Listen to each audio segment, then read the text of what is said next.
Everything people out there. Take it away. Find your glory, write your story, fearless feet will carry you. Time you own it, take your moment, be a fire burning through. Hustling from night until morning, grinding it out, it won't be long. Feel your power, it's your hour, you inspire, you are strong. Enjoy your Zoa. No applause? You're all fired.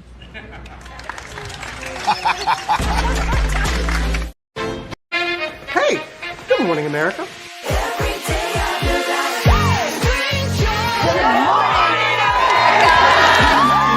Good morning, America. Good morning, America. Good morning, America. Money. Are you ready? They are ready. Covering the biggest events in the country right now. There's a lot going on here. It's always a good time. That's what the show's about. That's good. Really good. Very good. Coming in hot, Jimmy, coming in hot. It's far from elementary. Good morning, America. I'm not going to try to strut like Michael or anything. I have known George a long, long time. Have you ever gotten him to dance? Look at that face. You don't just see it, you feel it. I'm in. I'm in. I'm in too. I'll be there. I am here and so happy. I'm in. I'm in too. I'm in. That tells you something when Snoop Dogg's in. Michael, George, Lara, Ginger.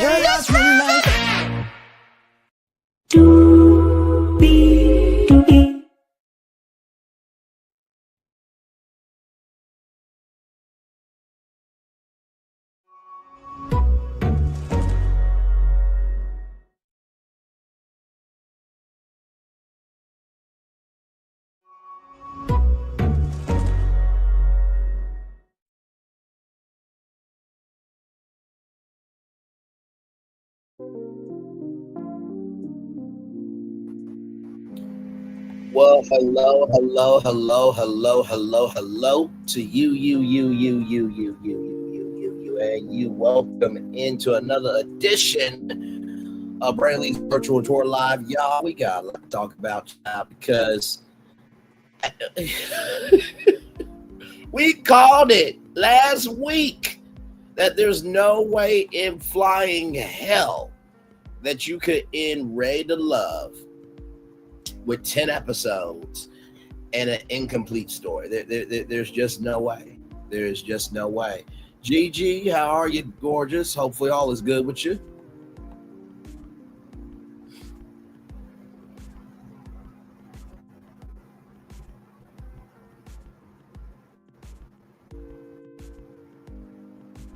Yes, indeed. As everybody is coming in, welcome in, and glad to have all of you here in the building with us.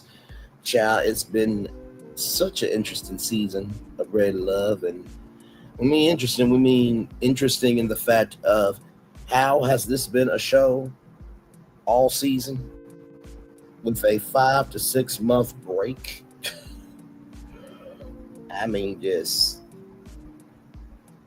We still watch it because this is what we get to do every Saturday or Sunday, depending on what's going on.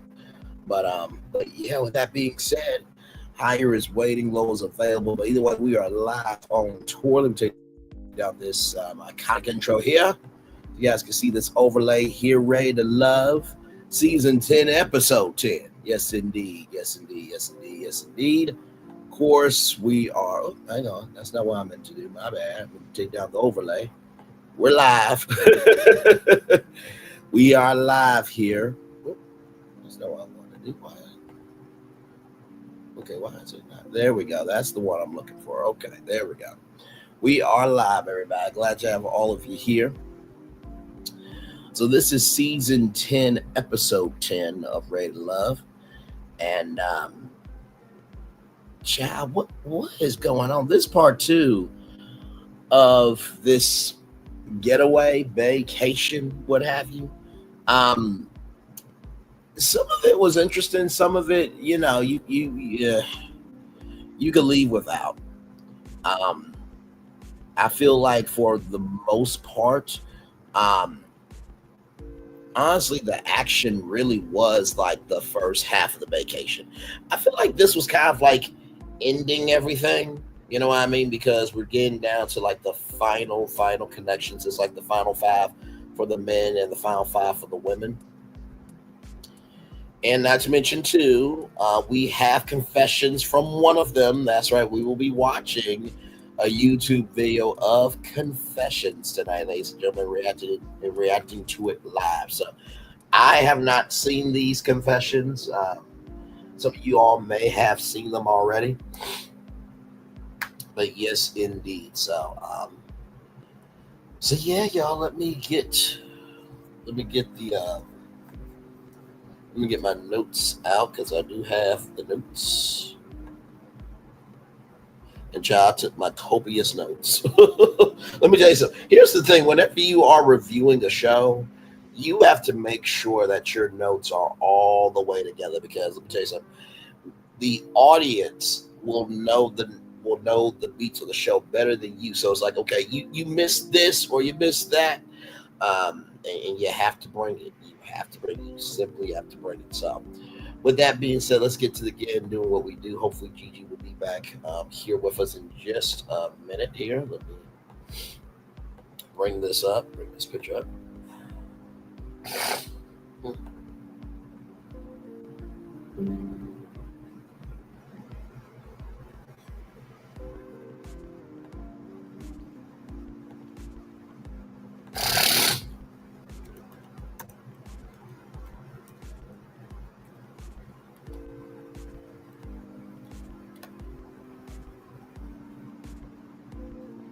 So yes, indeed. So let me bring this picture up here.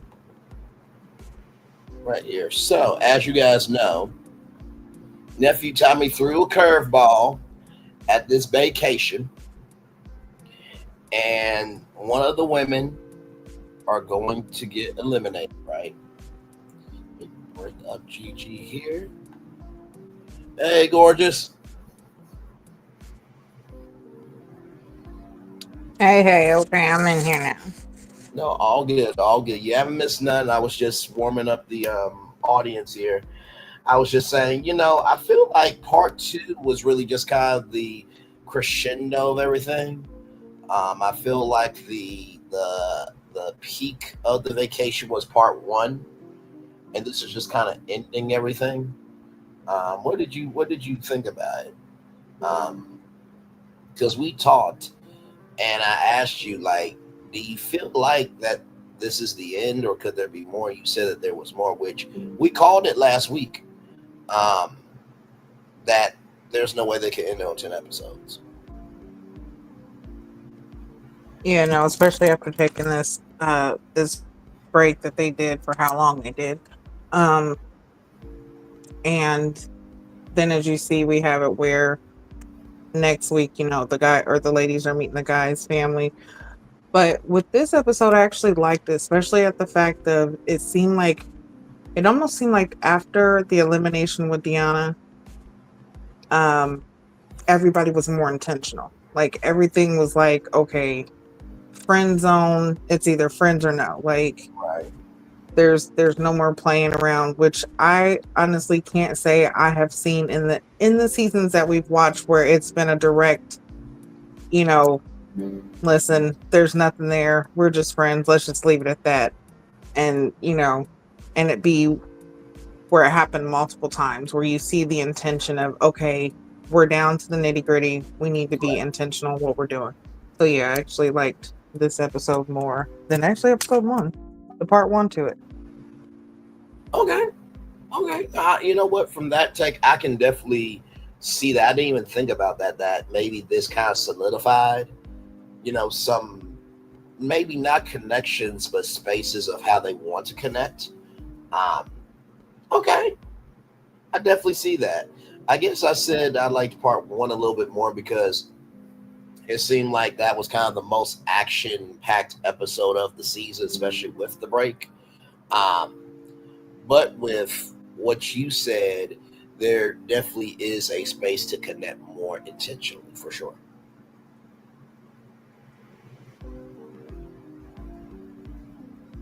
Yeah, I definitely see that conversations were more intentional, just like you seen the conversations with Tae and Khalil, her and Cisco, even this conversation with Angie and Cam.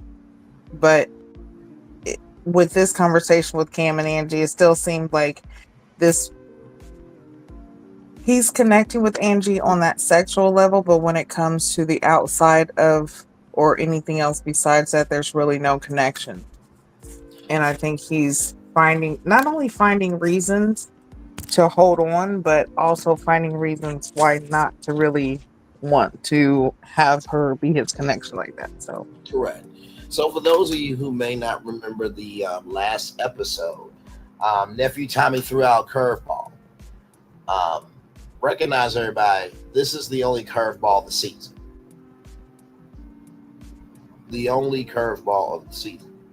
So they're on vacation, annual part of the show, or regular part of the show, rather. And so 2 women are getting eliminated. So you got Angie, you got Deona. So it is Khalil and Deona, and Cam and Angie. So because we have Cam and Angie on the screen, Angie feels nervous because she felt like she ruffled a lot of feathers, this, that, and the third.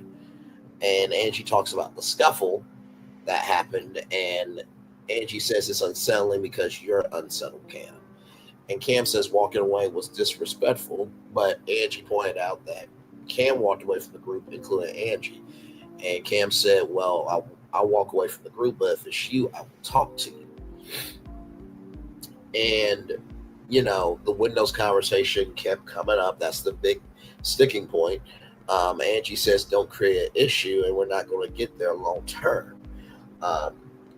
And so, you know, Angie said the conversation was crazy. Here's my thing, right? You asked a question, she gave an answer, right? That's like if any one of my friends come to me, always say, do you want me to give you an answer that you would like to hear, or do you want me to tell you what you need to hear?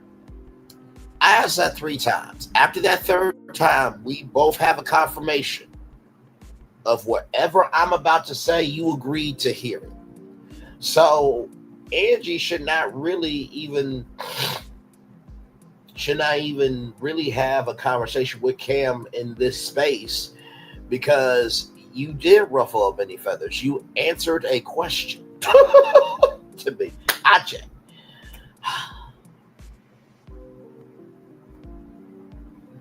yeah, but there's that part where I said it seemed like he was trying to find reasons why not to agree or why to have an issue. Yeah. Just like, you know, the conversation was, oh, well, you walked away. Well, Cameron, you did walk away first. But his justification was, oh, I walked away from the group. Okay, but technically you walked away from Angie because you two were talking. You were sitting next to each other, and it was after her comment that you walked away. So it could seem, in all fairness, that you walked away from her and not the entire group. And then even when she did come back to him to talk, it still was, he even made the comment to where she said, you're trying to find, you know, a reason to have a problem. And he said, I already found one, trigger. So Right. that was, I feel like it was an excuse. It was a reason for him to say why he didn't want to be in the situation, or why he would have a problem with Angie. Like, I feel like if he moved forward with Rose, okay, well, this is the reason why I don't like Angie, because of this. Now I've got a reason why I can let go, because now I can move forward. It's all on who's going to give him attention. If Rose was to stop giving attention to Hussein and actually, you know, them fully develop, then Cam would use that as a reason why, okay, I don't have this connection with Angie. For Sahara, it would probably be because she's too loud, or because, you know, they want something different, or, you know what I'm saying? Like, and Right. people go like, oh, well, it's his reason, it's not an excuse. Well, when there's not a real reason, or when you feel like you're not really communicating to find common ground, then, you know, it kind of seems like it's an excuse. Like, you're making a problem where there is no problem just to have a reason. So Right. No, I fully agree with you, and very well stated, as you often do. Because I'm just like, bruh, Angie, she's a cute woman. I will definitely say that. I think that, in terms of who's been honest on the show, I think I can definitely say Tay for sure. I can say Rose for sure. But I think Angie has also been really one of the most honest people, because at the top of the season, she talked about how she was done with love because she found her love. And for her to showcase the magnitude of her wanting that and not giving up for it, even though it's difficult for her to let go. I mean, we all remember what happened in the vault, and her being the youngest of 11 kids. Could you imagine that household? And also her being the caretaker, her phone never stops ringing. So to me, when it came to the busting with the windows out the car, it's just like, bruh, and those other issues, if she can work through all of that in her personal life, what makes you think she doesn't have the capacity to be a solution? And goes back to don't start, done won't be nothing, really. So I'm with you. I think that Cam really could have something here, but you can lead a horse to water, but you can't make him drink.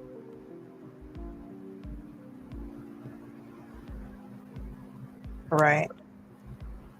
And then, even when it comes to Angie and her saying that, hey, well, yeah, I have busted out somebody's windows before. Even Tommy asked, well, was it this, more than one window? Yeah, on the same car. Okay. You got to get an understanding of the situation. It wasn't Correct. like it was multiple cars and multiple, Right. Different relationships. It was the same car, different windows. You know what I'm saying? The timing could have even been different. It could have been different days. Right. We don't know, but it was the same car. Okay. It wasn't where she's just going around being a vandal. Exactly. So, and also you got to understand, what was the situation that was happening, because being the youngest of 11 kids, that's tough enough to grow up in a house like that. We don't know what her upbringing was like. Her parents are older, as she said, her always getting phone calls. She never really has time to rest because she really has to step up and take responsibility for her siblings, for her parents, for her own kids, for her own life. There's a lot of struggles that go into that. She could have a lot of traumas that no one knows about. So it could have been a situation back when she was younger that she was going through so much stuff at that time where anger overwhelmed her, and only thing she could do was smash something. People smashing people's windows has gotten so popular now where they actually have break houses. They have smash houses where you can go and you just smash shit because it helps relieve anger. So what she did when she was younger, and honestly, we don't know when this was. This she said this was, when she was younger. This wasn't something recently, and she even said she wouldn't do it again. So you got to judge off of the full picture. You can't just give, oh, well, she said she busted the windows of the car. That's it. No, let her give full context of everything that happened so that there's a better understanding, so that there aren't so many misunderstandings. But then again, a lot of times people have selective understanding. They only want to hear and understand what they really want. It doesn't matter how many times you explain it and how you explain it. You can come out and fact check, and if they want to, misunderstand, they're going to do it. So, yeah, I wish there was a better way for him to, or for them to have communicated that, where there was, more of an understanding. Right. And hey, Ursula, welcome and glad to have you here. And also too, Gigi, did Cam say something about, or maybe I'm thinking of last season, but I think it was this season. Did Cam say something about his struggles with his mental health or something like that at somebody's house? I believe so. Yeah, I think so. Yeah, so it's just like, it's like you want space for you, right? And I'm sure as a firefighter, there was probably some things that that probably frustrate you on the job, and also too, there's some things in your personal life that frustrate you that we don't know what your coping mechanism is, right? We don't know what your reaction is, right? So it's just like, just love, grace, and space until somebody shows you different.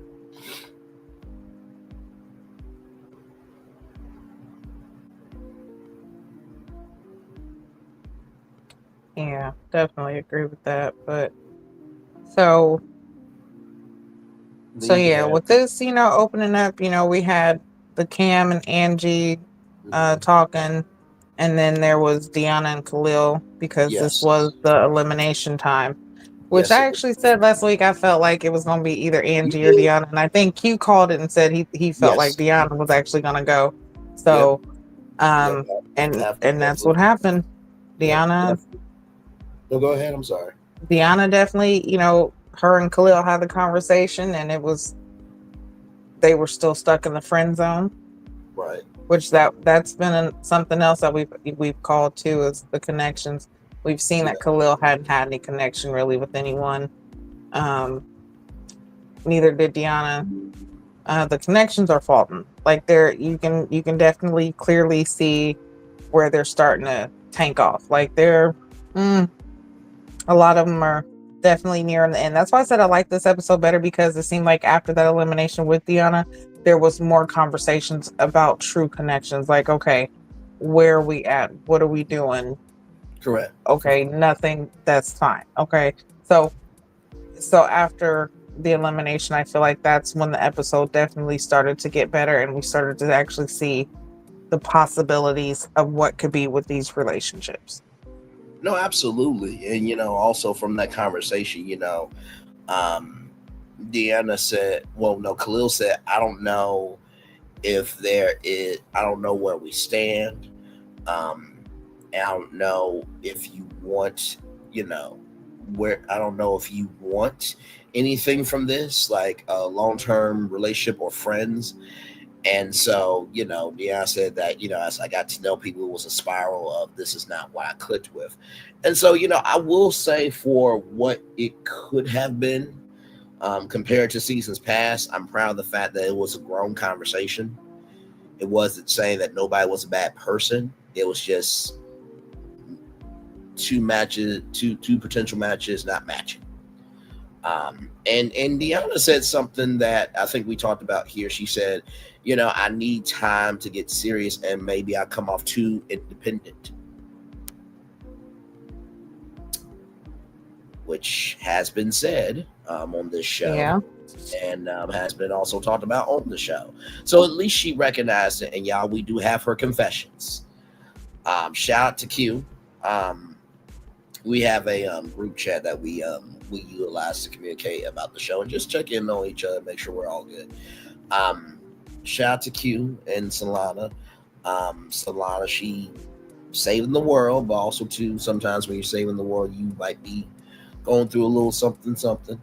But she is fine though. She is fine. And then Q, it was a bad time yesterday for him to come on. So still love them. They're a part of the show and everything in between. If y'all don't know us by now, we make space for each other all the time. That's the only way this panel works, for sure. But yeah, so with that being said, and I think you guys called it last week, that will be Deanna and Angie on the chopping block. So yeah, so after all this, we have this conversation here. And I'm like, child, they just had to get her with these thighs one more time. in this plaid shirt. And by the way, this is like a solo stove. And I can tell because of the design of it, like that's burning by itself. Like you ain't gotta add no kindling or kindling and wood. You know how like you got constantly put, new wood. This is just burning by itself. It's really, really cool. So solo stove, everybody for that. But yeah, that was the conversation there. So then we get to game time. Yes, indeed. Oh, Lordy, Lord. You really want to know about people? Get some cards and have some shots. Oh, my God. So, a couple of questions. One of the questions was, do you like pushing buttons in a relationship? Kiara, with her petty self, said to Jay, take a drink. I'm like, you know what? Your ass ain't right for shit.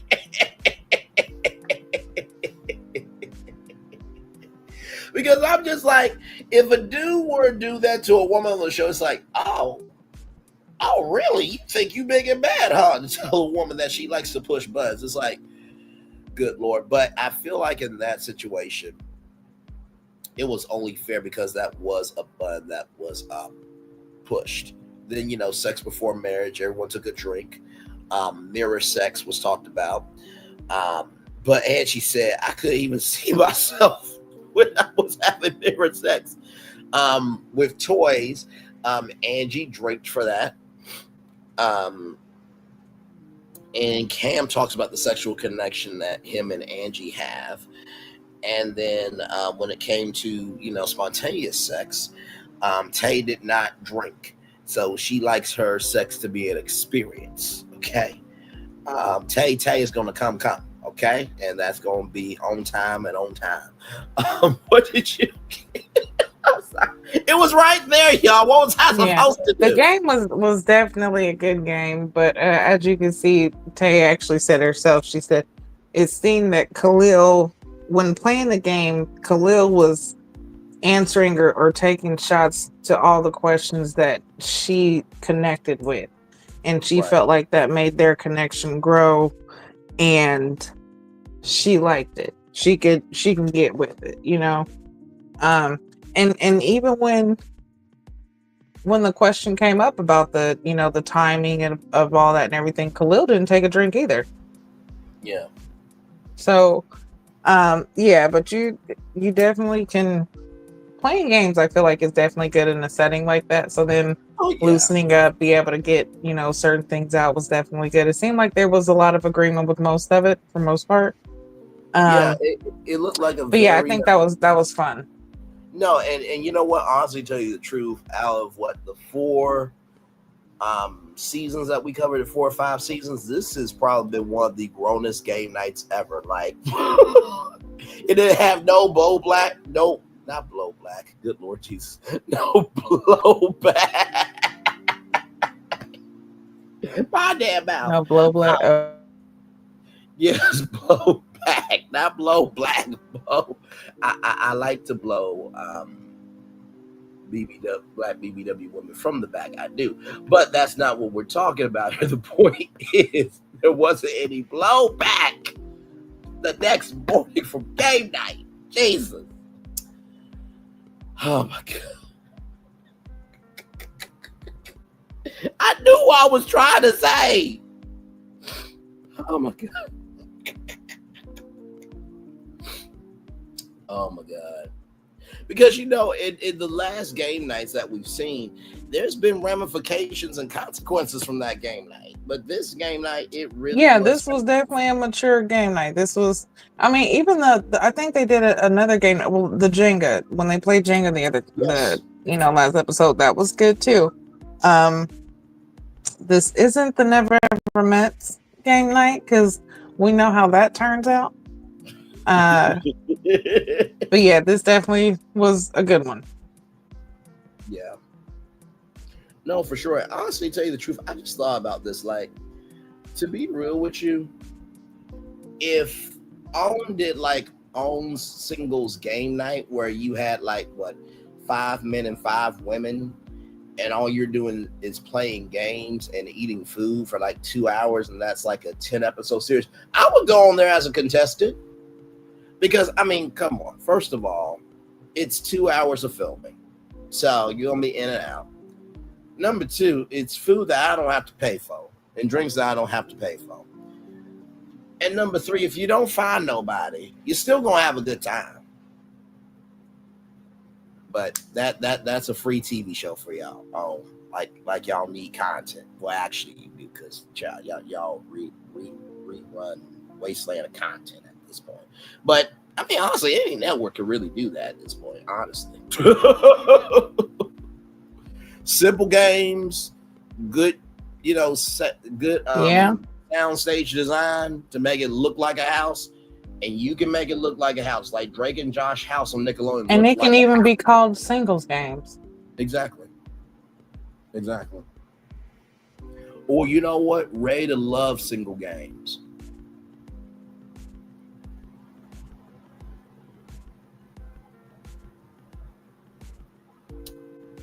It does not make any damn sense how we're this smooth on YouTube, and they have not expanded this damn show by now.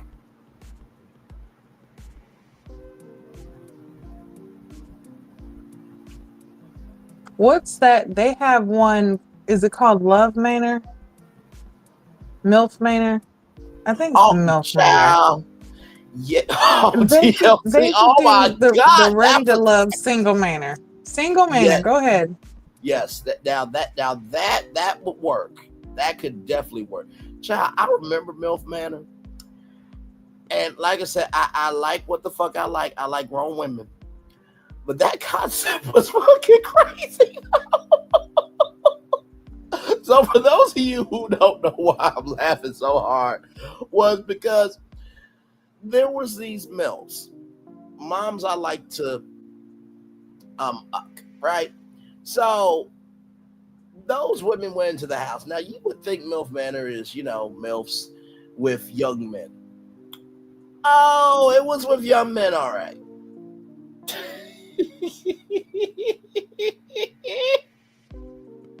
But it was with the sons, child. Oh Lord.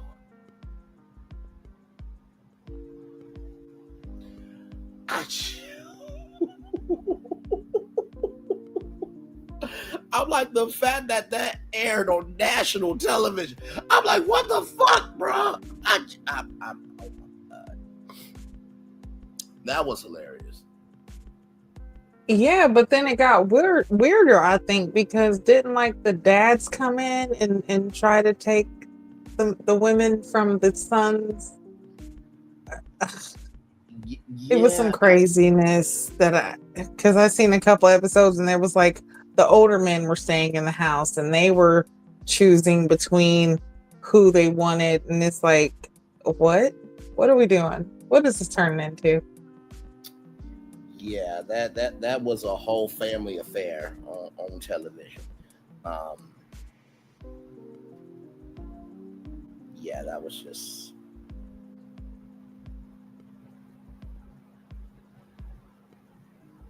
Yeah, that was just. Ooh, child. But yes, please That was expand. too much all at the same time. No, that part. But no, please expand the show. I mean, we already know Ray Love Polyamory Edition is coming to OWN very soon. Nephew Tommy confirmed it. Now, of course, OWN has not confirmed it with a press release. But after Chicago, that edition will be looking for casting very soon. Very soon, very soon.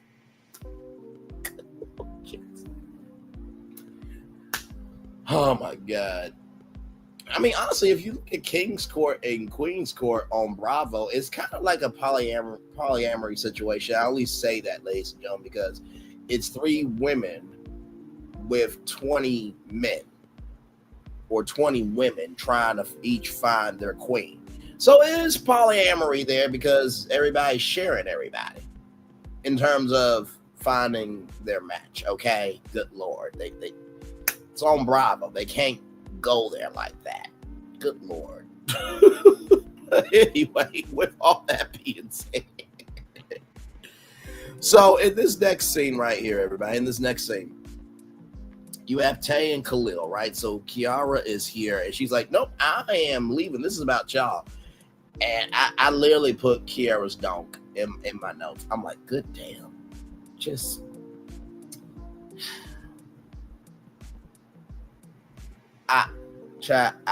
Moving on. Just moving on. Listen, I was gonna take the picture, but my phone was like, not today. And I was like, you know what? Fine. I mean, the thing was thanging. I'm just like, damn. I'm Lord. Sorry, y'all. Damn allergies. But anyway, with all that being said, so Tae and Khalil are talking, right? And, you know, they're both giving each other accolades and compliments of, you know, you're a great person. It's a vibe. And Tae is talking about stability, right? But then the conversation comes up. And it was a real conversation.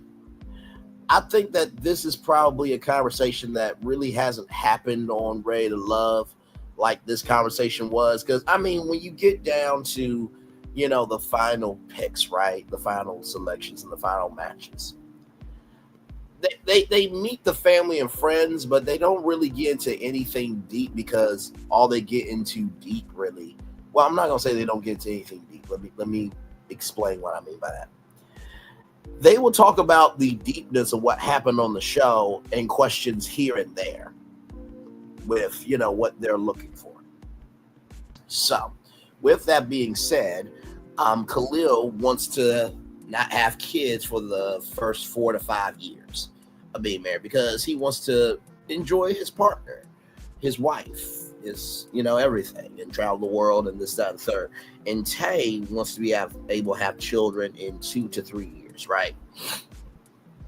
And so Tae was like, I was very upfront with you on that. And, you know, it looks like Khalil held back on that a little bit. And Tae said, well, if I would have known that, I would not have gotten this close to you.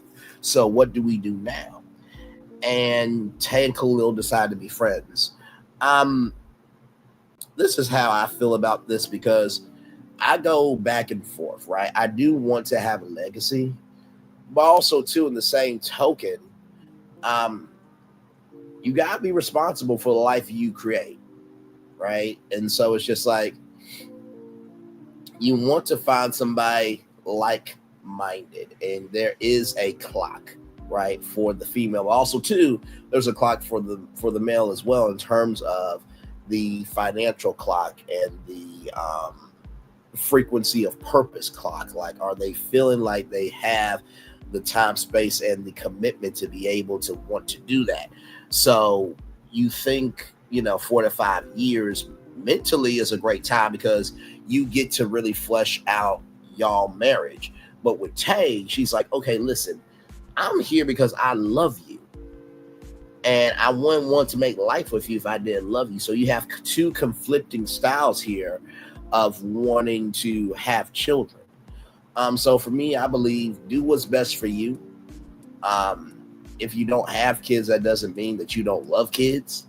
There are some women that they can't have kids medically. There are some, if you look at the Black maternity and mortality rates, they will piss you the fuck off. Of how many Black women and beautiful Black potential children's lives have been lost. Not to mention, too, when you go to the doctor, some of them won't take the pain you're paying seriously. It's to the point where there's like a guide for Black doctors who understand Black women. So I say to each their own, but just be respectful of the decision, but also too, when you're respectful of that decision, if you do bring life, be responsible for it. Jiji, I know you are a mom. I gave that from a very moral, soulful, and trying to understand that different worlds move in different ways. But I know you being a mother yourself, I know that you will have a more grander perspective. So over to you. Honestly, what you said was definitely right. It really all depends on who you are, because one, kids are a blessing, and they don't ask to be here. They don't ask to be made.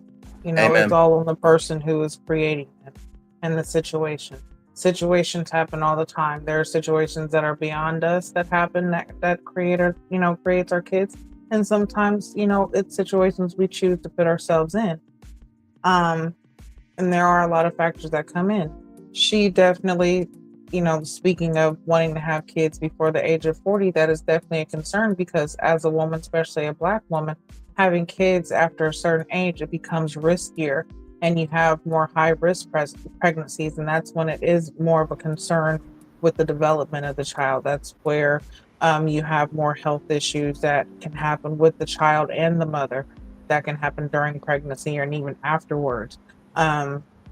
So it's definitely something that needs to be factored in. So with her feeling that she knows that her biological clock is ticking and she wants to have kids now, that's her prerogative, and it's something that is important, especially knowing the statistics of deaths among African American women during childbirth, and even death of children during childbirth. Even dating back to slavery times, where they were doing different experiments on Black women because they felt like we didn't feel pain. They didn't give us anesthesia or anything like that. They just experimented with childbirth and different things. They even made it to where women were going to the doctor and not understanding what was going on, and they were getting full hysterectomies because they were wanting to kill the Black population. So there's a lot of women who can't have kids of their own because of what had happened racially. So knowing the importance of being a mother and wanting kids and having kids, it's definitely important for her to live in her own truth and stand where she stands on it. If this is what she feels, and hey, stand on it. Khalil the same way, him being who he is. Hold on 1 second, sorry. No, you're good. And like I said, not to say there's not an easy way to have this conversation, but we also have to remember too that there are some people that may not have kids because of maybe the childhood that they went through, right?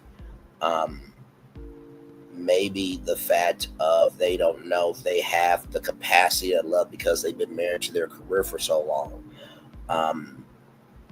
But also too, within the same token, how do you make space for something that you don't know if you have the capacity to make time for?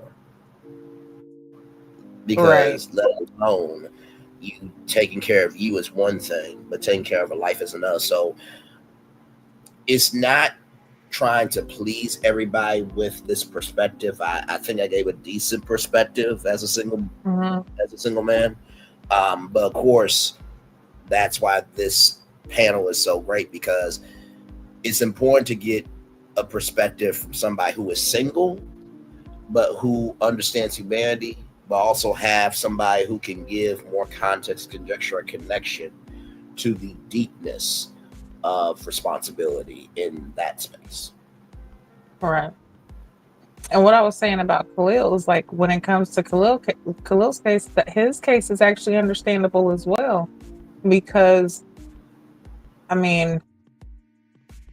sometimes you do just want to enjoy your partner before bringing in that life, because the responsibilities of bringing in a life is going to trump the responsibilities of just being a husband.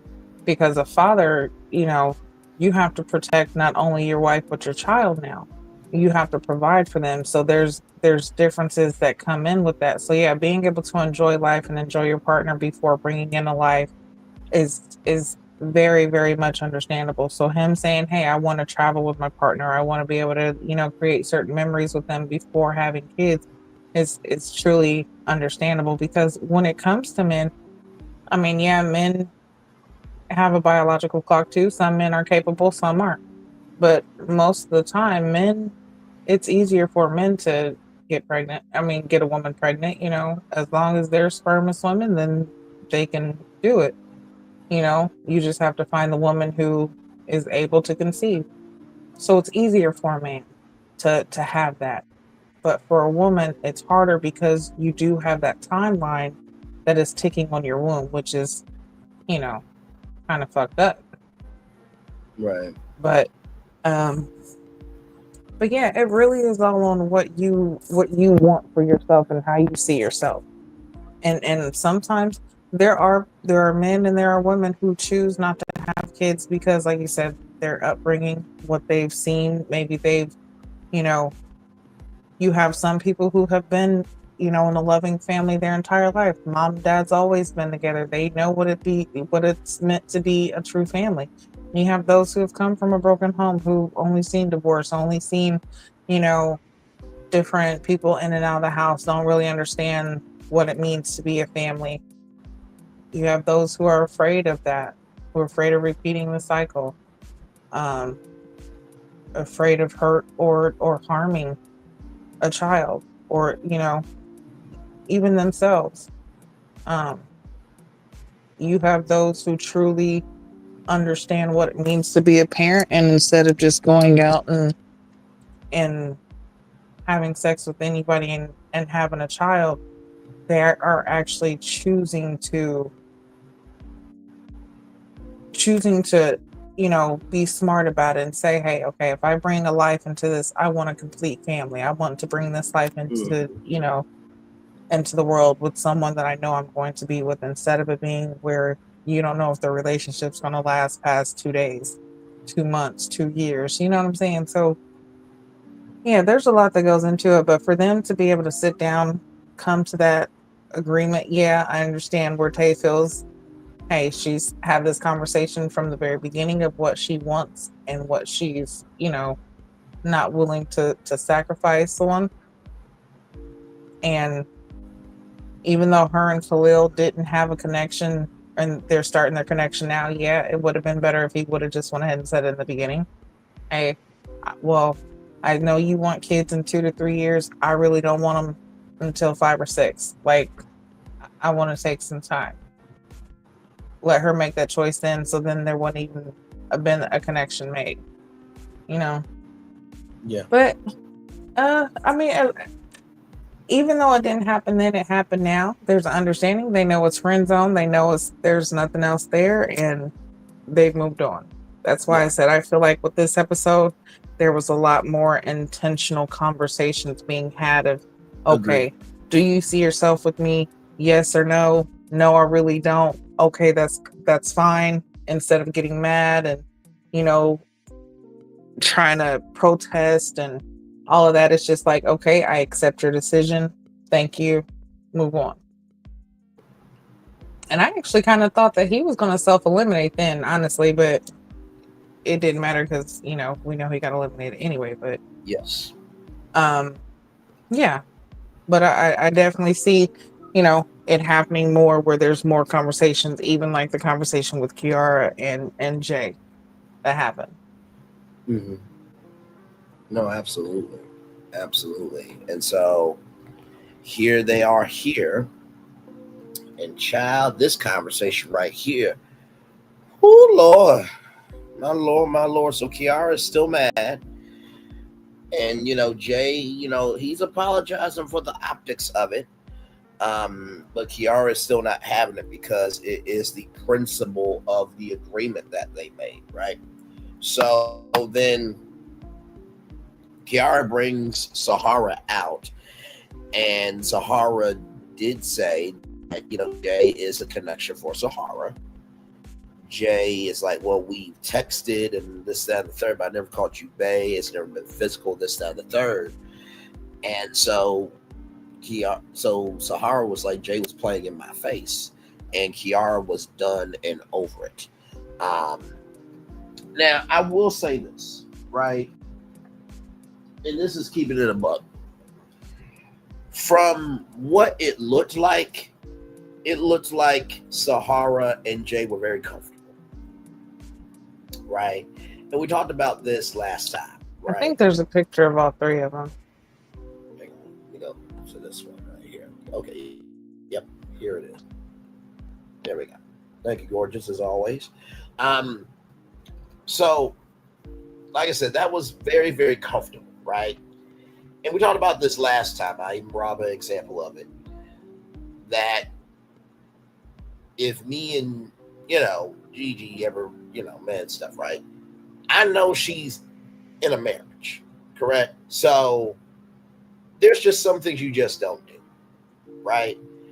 And I brought that example up because, for one, we all use each other as an example up here, just to be able to showcase, like, y'all, this actually does relate to real life. So even though Jay was apologizing for how it visually looked and the optics of it, Jay is still missing the fact that it is the integrity of the soul of what Kiara and Jay agreed upon. And I'm going to defend Sahara here for a minute. If we've been texting and chatting, even though you're not calling me bae and stuff, the frequency of activity, of communication, and how you make a way for me to matter to you, that is a connection. And so for Jay to really downplay it in front of Sahara's face, I actually felt for Sahara for a minute. I did. Because, bruh, you literally came out here to apologize. In the words of Anita Baker, he apologized. Believe me, oh, believe me, he apologized. But he was not honest and true. So, like, bruh, you fucked up. And it wasn't cool. Gigi, what did you think of that situation? Yeah, I was just like, okay, he is completely missing the entire, like, reasonings. He's not understanding or getting it, because from the beginning, she's letting him know, like, what you did was crazy. Just at the simple fact of, you're looking me in my face. One, we had this conversation before even getting on this trip. And then you come into the house, and not only do you lock legs, but you're massaging her and you're looking at me while doing it. Not getting up, not saying, no, I'm not going to do this. Not, you know what I'm saying? Like, and he was missing the whole point of, it's not just the optics of it. It's the principle. And then the undertones. Because we were, well, we've been asking, like, what is the connection with Jay and Sahara? Like, yeah, they had one, or they talked at the block party, then they talked like a couple times after, but it wasn't really like a connection type thing. So for them to get into the house and then that be what transpired, it was like, is there more of a connection than we know? So for Kiara to be like, hey, we'll bring her out and let's find out. Just because you don't think there's a connection doesn't mean she doesn't think there's a connection. Let's see if she thinks there's a connection, because evidently there's something going on to where there's something being missed in between. And when Sahara came out there, she let it be known, yeah, we do have a connection. We text, and because he doesn't say call her babe, or because, things haven't gotten sexual, then that is, he feels like it's not a connection. And as I was listening, I was like, okay, he is just completely missing everything. But then I started to understand at the end, when it came to elimination, when he was completely missing the fact of what intimacy means. When he was just like, oh, you talking about, well, not sex. And it's like, wait a minute. No, there's more parts to intimacy than you think. Just like there's more ways to cheat than actually just having sex. Like, you can emotionally cheat. You can spiritually cheat. You can cheat physically. There's so many different ways that you can, that things can be done. So I was just like, yeah, it would seem like he's playing in Kiara and Sahara's face. And I could see the reason why, Sahara felt the way that she did, because that was just like, there was no reason for there to be such that lack of understanding there. It's like, yo, just like Kiara said, like, I don't have friends who touch my knee. Like, what do you mean? And I feel like vice versa. If that was her touching another guy's knee, he would have a problem with it. Right. If her legs was locked with another dude, and she's massaging his neck after they had a conversation, and he's letting her know, like, yo, we're locked in. Don't make me look stupid. Like, don't do anything disrespectful, anything like that. And that's the first thing that happens. It's like, yeah, come on. What's going on? Yeah. I fully agree that. I mean, we've talked. I mean, Gigi, how many times have yourself, me, Q, and Solana, and all of our, Ready to Love family here, or Ready to Love Nation, as we like to say, how many times have we brought real life into the show or brought soul to the content that we do with this show? Especially when it comes to intimacy and the levels of intimacy. I mean, pretty much like that's one of the main fabrics of our after show review. Like, so when Jay said, "Wait, you're not talking about sex?" It's like, bruh, are you sick? Oh my God. Like, geez.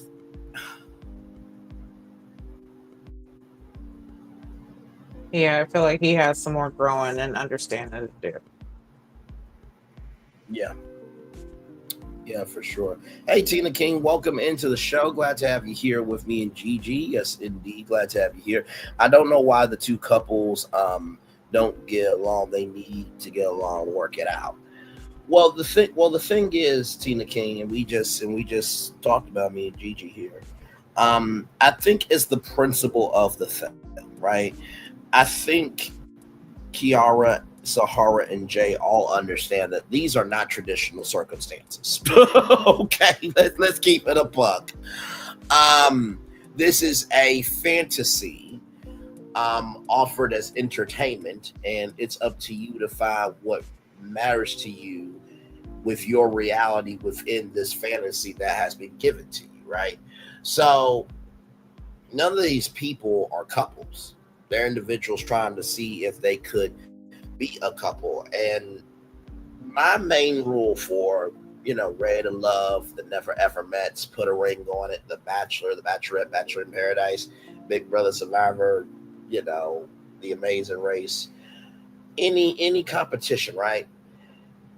If you win, you do not win that competition. You have the opportunity to create something from that win. So if Kiara and Jay, or even Cam and Sahara, yes, Gigi and Q, they got me on their side, yo.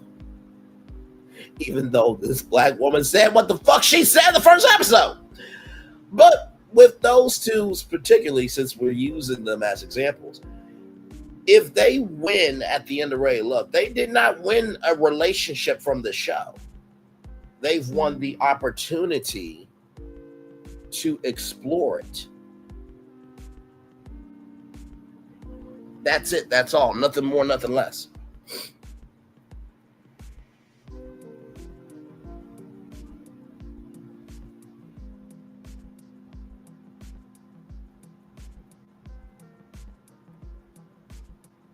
Gigi, do you agree, or what's your take on that? Yeah, I definitely agree with that. And I like I said, I think it's going to definitely have to be an understanding with Jay as far as what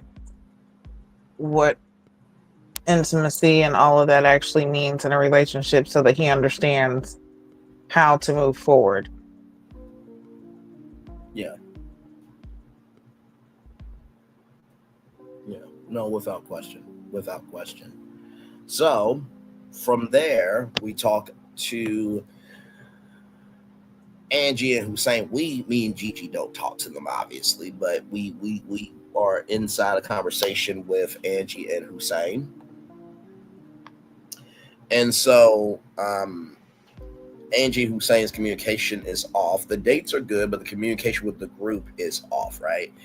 And so, Hussein and Angie talk about, leadership. And Angie, I'm very proud of Angie because, Angie talked about the homework that nephew Tommy gave her of you need to be open within your, hang on, y'all, let me,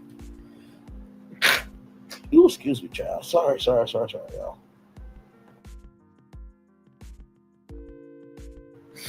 Oh, so sorry. But talked about the homework assignment that nephew Tommy gave of unleash your vulnerability. Ooh, excuse me. Unleash your vulnerability with Hussein. And what came of that was really something beautiful. And I think, you know how they always say whenever you apologize, the apology is not for you. It's not for you. It's not for them. It's for you, rather. I feel like for Angie, this was probably the first time in a long time that has really forced her to reconcile the life that she wanted to have in terms of the leadership that she thought was leader. How do I put this? I think she's reconciling the fact of the past perspective of what she thought leadership was, and with that person who passed away, along with how she's a leader now, that has allowed her to be open to see what could be leadership for the future. Gigi, what did you think of that conversation? Yeah, I think that conversation was good, and the fact that she actually, stuck with the assignment and was, open enough to try to figure out or try to understand what leadership would look like coming from another person. I feel like was definitely a good conversation for both of them. I don't know. I really don't know if that's. I could see Hussein being that comfort that she would need, as long as she's open to receiving it. Right. But that's going to be the whole thing, is can she truly receive a leader? Because it's hard, especially when you've gone through having to build yourself up and do things for yourself and, by yourself, because the world is untrustworthy. There's so much, mistrust and misguidance that happens that it becomes very hard for you to truly be able to trust someone. So, yeah, her being able to open up and receive it, that's going to be the test. Is this going to be something she's able to do? No, without question. Without question. I think, the first step to passing a test is, and this is going to sound really redundant, y'all. The first step to passing the test is writing your name on the paper, because you are acknowledging that you are about to go through a test. I don't know if you guys know the story. Gigi may know this story, but it was about a person taking a test in a classroom, and the person was like, "I'm scared about this test," and the person said, "Well, God was with you during the test. Just because you don't hear him as you taking your test doesn't mean he's not in the room." And so I feel like for Angie, this was a moment of like, breathe in your uneasiness, because whatever is uneasiness, you have the tools to get through this test, or to at least start filling in your multiple choice answers to get to that grade of, receiving what leadership means to you and for you. So, yes, indeed. Yes, indeed. Yes, indeed. So, yeah, and that definitely is so true. And you definitely have to understand that even going through different trials and tribulations, and even when, we feel like we have to fend for ourselves and we have to start over by ourselves, we're not truly by ourselves, because we have the Almighty God who's there to help us and to carry us on those times where our knees is weak and they keep buckling so we can't stand straight. Yeah, but just like, we have faith in him, we have to have faith that the person that he sends to us is just as strong. And we can accept the guidance that's given. But, again, that's when you have to have the eye of discernment. You have to know, because you can't follow everybody. everybody's not a leader. Child, So you say that shit again, you child. you have to know. Like I always say at the end of my outros, it's one thing to call yourself, it's another thing to be chosen. And you will clearly know the difference by the difference of somebody seeking attention and somebody being about their purpose. Okay? Listen, if it doesn't apply, let it fly. Okay? But if you let it fly, it must apply. Okay? Listen. So, with that being said, we have Cam and Rose. And I'm just like, do you not know what eye contact is, sir? He is sipping that mimosa so hard. And Rose is looking directly at him. Bro! What is this?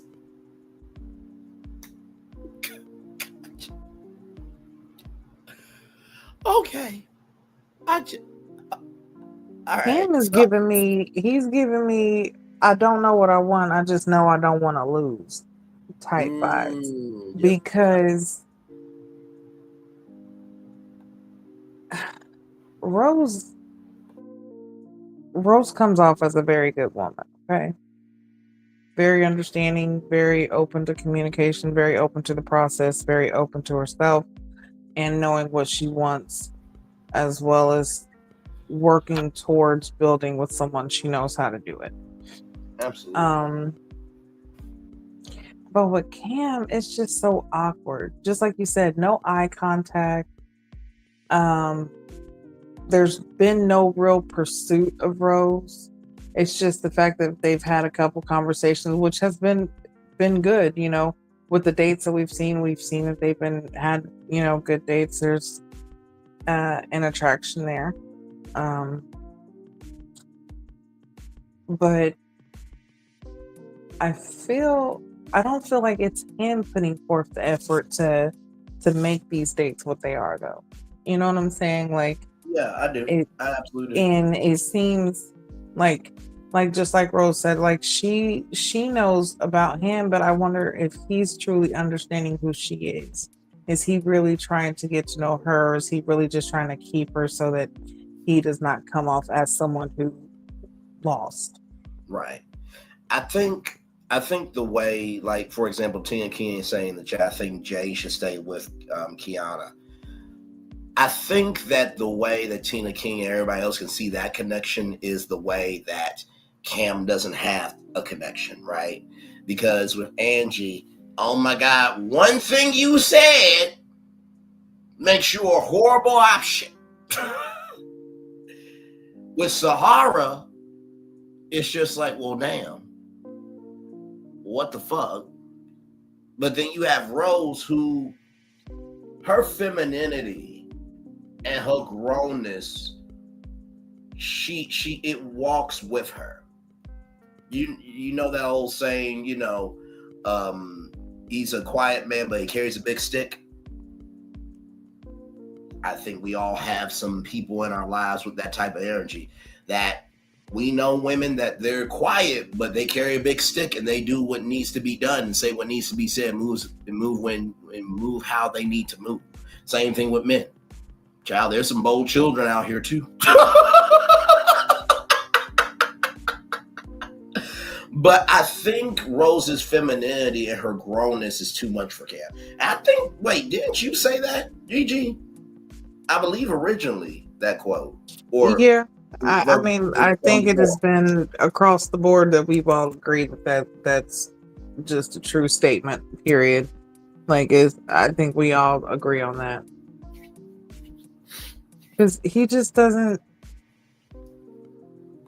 it doesn't seem like he's truly, I mean, and maybe it is just, he's not seeing the true connection with anybody else, because from what Rose keeps saying is she knows him in ways that other women don't. But she also said that with Hussein makes her feel like she's the only one. She doesn't have to wonder if there's another connection. But with Cam, she never knows if she's his first, second, or third choice because he has those options and he's not truly taking the action to make her feel or know what her place is with him. But yet what he's explaining and showing now is that he doesn't want to lose her. So that's why I said I feel like it's not so much where he knows what he wants, he just knows that he doesn't want to lose. No, absolutely. Absolutely. No, I totally feel you. And you know what's really interesting? It's like, and I don't know if Ray Love has ever thought about this, but I was just talking with my coworker today about Bar Rescue. And I'm just like, what if they did like a Bar Rescue content creator recap show? Just kind of like 90 Day Fiance, how they have like a watch along with like different cast members of the universe. And it makes me think like, what if there was a Ready to Love like reaction with different Ready to Love cast members and different content creators who covered the show? Because I feel like maybe that could add some context, conjecture, and connection and actually boost up the season, because I feel like sometimes with Ready to Love, it's a very, how can I put this? It's a very insular vacuum, right? There's not multiple outlets like 90 Day Fiance. If you turn on TLC, it is the 90 Day Fiance network. I'm exaggerating, but I'm not. There is a little bit of every which way. You know what I mean? And with Ready to Love, it's the show and then it's social media. I mean, is it not? Yeah. And that would definitely, do the live watch party as it's going on, get feedback, different reactions live. Yeah, that'd be good. Another great idea. Listen, child, I mean, how much would we have to ask OWN to give us a check for at this point? Because like we basically gave a whole format plan for Will Packer and Lighthearted Entertainment to make it. Like, I mean, good damn.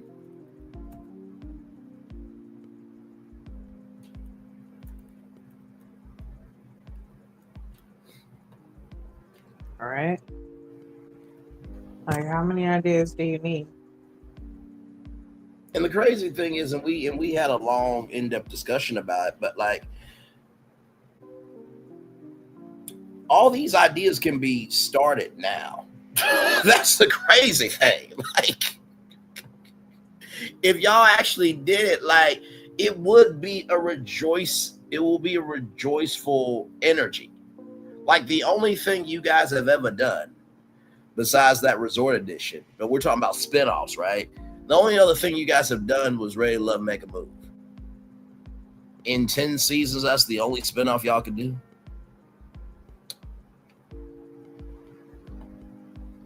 Child.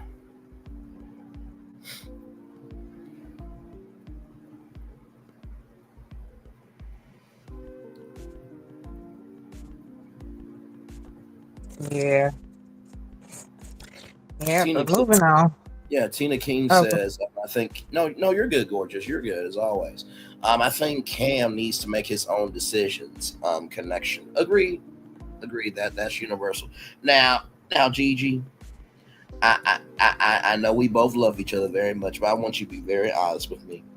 Have you ever had a moment with your husband where you had Kiara's energy of the church hug with your husband when y'all were arguing? Because I thought this shit was fucking hilarious. Hey, baby. Good morning. Good morning. Yeah, that's definitely what you get. That. Yes. That's okay. Come here. Give me an actual hug.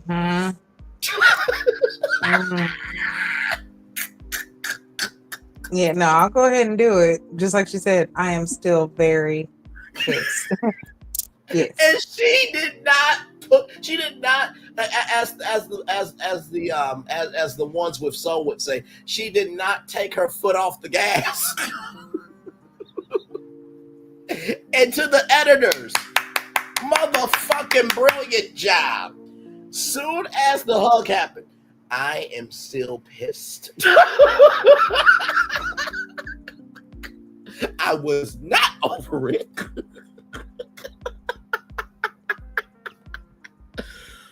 Oh my God. Oh my God. Oh. I mean, sincerely, I can only imagine like how many couples who watch this show together were just laughing their asses off.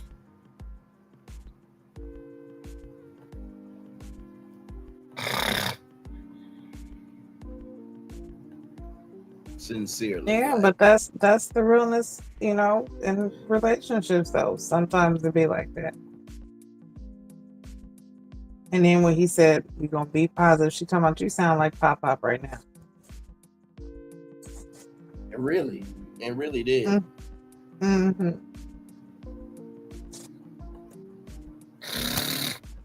Oh my God. Cam had Rose, Angie, and Sahara. He needs to make a decision. It's hard. He makes it hard. No, absolutely. And with this conversation, it's like, now, Grant, now, Dad, I tried my best. I really did. Now, come. It's gonna be all right. Come over here. Bring it in. I know it's hard right now. I know you feel like you can't see the inside, but come to Pop. It's okay. See, sometimes I debate if I should go on Ready to Love because I'm just like, I know I'm such a personality by myself.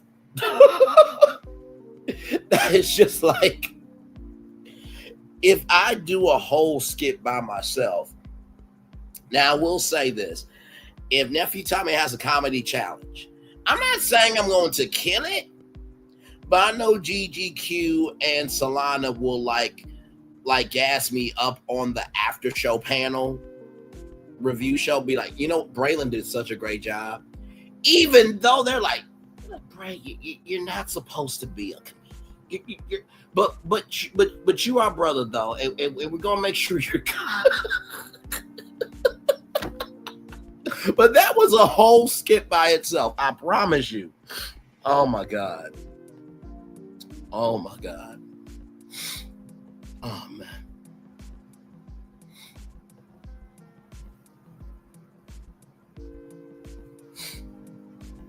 You still there, my friend? Yeah. Okay.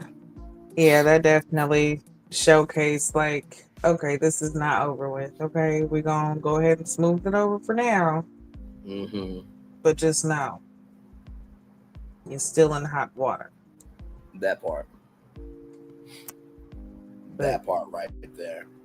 So then we get to Tae and Cisco. I mean, damn.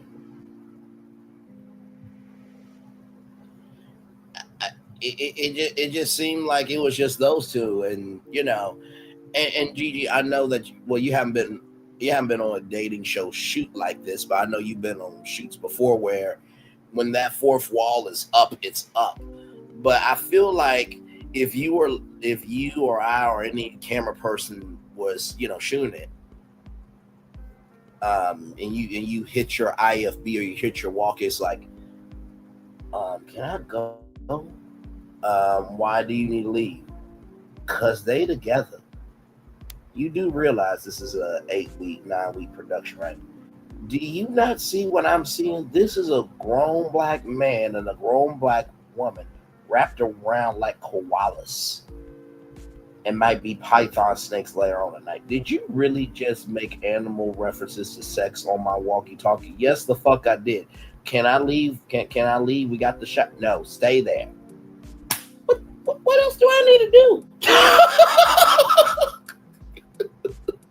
So with that being At that said, point, that's when you just set the camera and take a break. That's it. Just put it on a tripod. Yeah. And coast. Just go to the restroom for an hour. Be on your phone. Well, actually, make sure you're being a professional at all times. But you get what we mean, though. Like, you can rest. Yeah, but I feel like they definitely solidified their connection, especially after she cut off the connection with Khalil. She definitely has more focus with Cisco. He's making his intentions known when it comes to her. And from what we see right here and how she expressed how magical it was and how that's you know, a feeling that she wants to have again. Yes. I feel that it's safe to say that they are going to leave together. Oh, facts. There's not too much to even say about their scene because they're together. Yeah. Yeah, I mean that's pretty much it. I mean, what else needs to be said? Honestly. So, I mean, it's to the point where, I mean, if that's not confirmation for you, I don't know what is.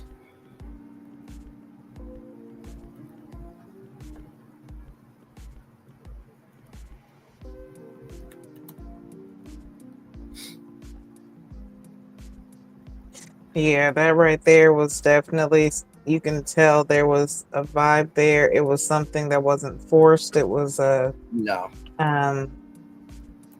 You could tell their connection strong. I can see them together.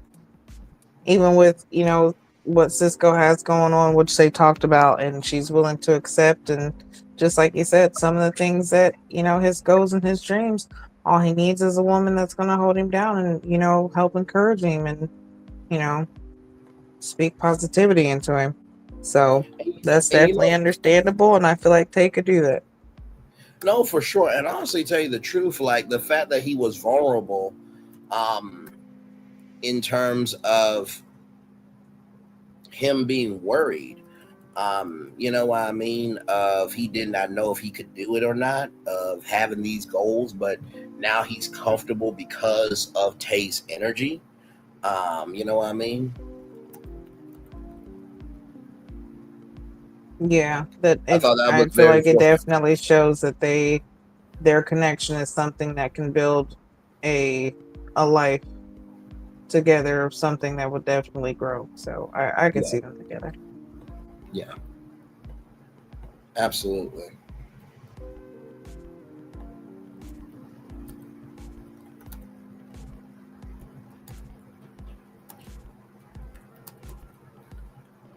Yes, indeed. There. So we're almost done with the show, and then y'all, we got Deon's confessions. Now, I have not seen this, and Gigi, you have you seen the confessions? No. Okay, so we're gonna be watching this together and reacting live in real time. Now, well, we'll get to that at the end of the review because we only got 3 more slides here. So it's at the end, and Rose and Hussein, they are packing up. Everybody's packing up, you know, to get ready to leave, right? And pretty much they are, everybody's pretty much feeling good in terms of where they are. Rose said that, you know, Cam is trying to sneak up and make it do what it do. But, you know, I think honestly Rose is locked in with Hussein. I really, really do. I don't think that's going to be changing at all anytime soon. And I don't think that Rose and Hussein are that deep like that.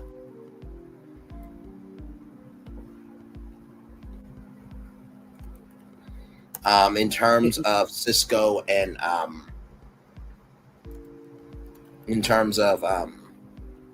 Cisco and Tae with that type of hug, but I do believe that they do have a deep connection. Yeah, I think they have a good connection too. And we're definitely just gonna have to see how it plays out, especially after, next week's episode, see what happens with, the meeting and her, them finding out that her baby daddy's incarcerated. Child, we'll get to that preview in a minute because that floored me. What? Yeah. So yeah, I feel like this one wasn't really too much. If you want to, we can just skip, because it really was just everybody packing and just saying how good the trip was, and how they felt afterwards. So everybody leaving the house, Right. and next you know, it's vault time. It's the ladies in the vault with Tommy. Yes. The Fab Five and and I love the ladies' energy.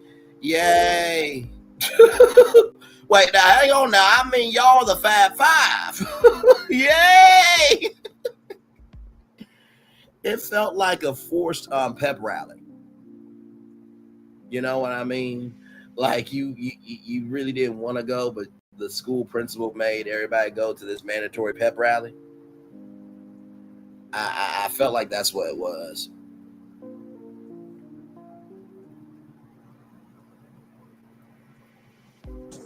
Yeah, there was definitely some issues. The energy was not there. It was yeah, we're here. Good. Ooh, hurry up. Come on. I'm tired, okay? I'm ready to go. That But it was definitely a good vault, and I feel like it was mighty crazy, just the energy and then the tension, because just going around, everybody's talking about their tops and their connections, and when Rose was talking about Cam, you could see the Sahara and Angie's face. Yeah. But then when she said that she knows him better than they do, they really was like, wait, how you know? How do you know our connection? How do you know that your connection is better? And Rose was like, because I actually communicate with him and listen. It's like, oh, jabs. I don't know if it was really jabs, but damn. Yeah, it definitely felt like jabs to me. But I mean, we're at the end of the road, so like, if you win them, you win them. If you don't, you don't. You know what I mean? So. Right, and then went to Kiara, and Kiara's talking about Jay, and then the situation with Sahara. So I don't know. And then that's another reason why I feel like when it comes next to elimination, because of just the connections that are in the house, Sahara might be the next one to go, because who really is her connection besides Cam? But I don't really even see Cam trying to connect with her like that. But he would, if he knows that he can't get Angie or Rose, he will definitely cling to Sahara just because he needs an out. Yeah. No, fully agree. Fully agree. Fully agree. So that was pretty much the vault. And then we had Rose and Khalil. And then we had Jay and Kiara. So we pretty much talked about Jay and Kiara's, conversation. And I thought it was quite fitting that the potential elimination of Jay would be Kiara delivering it. I'm like, damn, just play up the connections, why don't you? You know what I mean? So I thought that was hilarious. And then, of course, Khalil got eliminated. But Khalil handled himself well. He really, really did. I think Khalil will definitely find somebody for sure. I don't think he's unreasonable with any behavior that he, showcased on the show.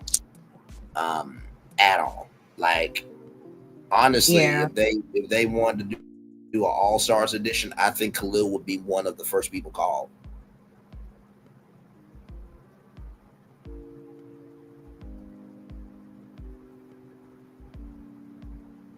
Yeah.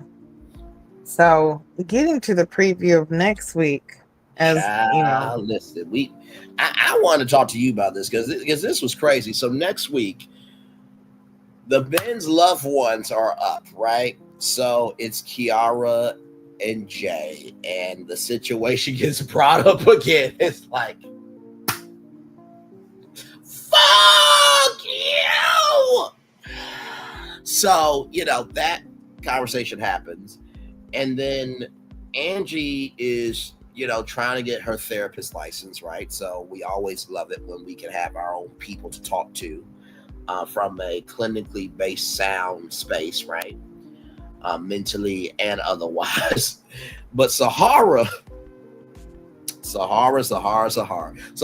likes it loud, or she can be loud. You don't say, Sahara, you've been mute all season. I didn't know that you even had a voice.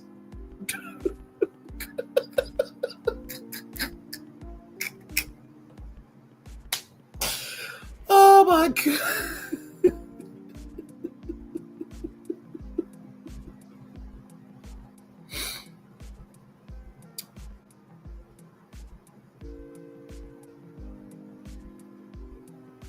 Right. And then you had Hussein and Rose, and it was asked about if she still communicates with, her kid's dad. And she said, no, there's no communication because he's in prison.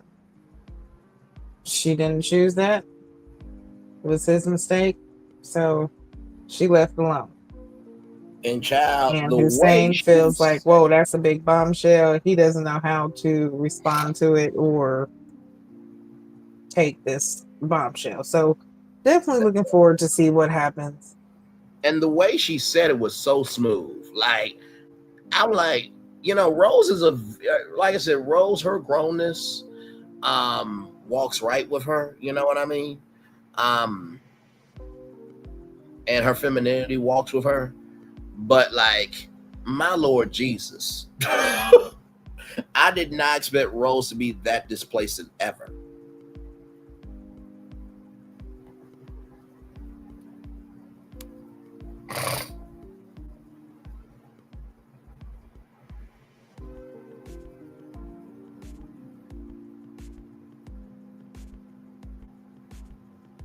So that's pretty much the review there.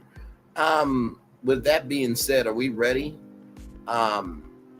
for Deona's confessions? Yeah, I want to hear this. All right, here we go. First time I'm seeing it, and Jiji seeing it, and y'all are seeing it, okay? Now, it's already gotten 213 views. Ooh, it's age restricted, and 12 comments. Child, we'll wait to read the comments after. Here we go. So, hey, my Ready to Love family. This is Deona, and I wanted to come on here just to address a few things that I've seen going on YouTube lately, which has been crazy. Which has been pretty crazy. All right, so the first thing I want to address is some of this commentary I've been seeing online. So a lot of y'all is saying that Deona is mean, Deona is rude, Deona is stuck up. And even though a lot of things was edited, like mad edit, like y'all don't get the full gist of the conversations that we've been having for certain people to have reactions. But, and it'll be y'all. I was watching some of the clips, and the exclusive clip that came out with Hussein. And I'm trying to figure out, even though it was cringing, mad cringing, it was weird because we already came to an agreement, like we not compatible. Not only that, we had a little bit of disagreement that kind of fell out left. So with that being said, I was trying to figure out what in that moment that y'all was saying I was being rude, because I didn't interrupt him. I didn't talk over him. I let him get his piece across, and I wasn't going to go back and forth of, whatever he believed. Like, okay, that's what you believe. That's it. Like, I don't get where y'all was like, Deona's being rude. Like me, and I get it. I have a resting bitch face. Like if I'm not smiling, everybody think I'm mad at something, and it's not true. It's just that I naturally have a resting bitch face, but I can't help that. I'm sorry, I can't help that. But yeah, I'm like, what in that episode where it's like somebody tell me, because it's like I didn't interrupt him. I let him say his piece. It was no point of going back and forth about it, because if that's what he believed, that's what he believed. Oh, the part when, he said, well, I didn't mean to, belittle your job. And it's like, okay, I get it. But still, we don't have the same mentality, because I don't think that all jobs are the same. Like, you can't tell me somebody that invested 100K in their education and like a CEO position has the same job as me. I feel as though, no, that person is pretty up there and established. Like, but that's just how I feel. Like, I have a right to my own opinions and my own feelings. But the thing that I don't understand is, why is people getting upset that I don't want to talk on the phone at work? That's the part I do not understand. Like, I don't know. Like, I don't like boo loving at work. Like, why can't I wait till I get home and boo love? Like, why? And I get it. Shooting a text here and there, yeah, that's fine. Like, shoot me a text, and then I'll get back to you, shoot you another text. Yes. Yeah. When I was talking about, it's not like I work at a desk and pushing papers. I was telling you that I'm not readily available to answer the call or the text right then and there. Like, I just don't have my phone on me. Sometimes we be in a rush and I leave my phone in the station, like that type time. But even when I'm not on a call, let's just say I had a real bad call. Like, we don't always go on fires. Like, we go on wires, we go on suicides, we got to pronounce bodies. Like, we go on some drastic calls. So it's like, why can't I have time to myself? Like, maybe we had 5 or 8 calls that day. No fire, all those type of runs, right? Why can't I have time to myself? Like, why I can't just like decompress? Or why I can't have a therapy session with the guys at my station, what we just seen? Those parts I don't understand. And the scene with Cam,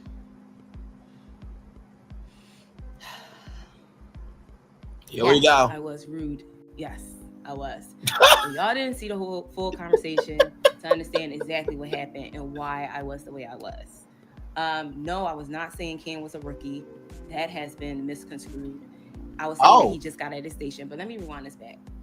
So when we were at the get together where everybody's, in one room and we meeting each other, we was all about to leave.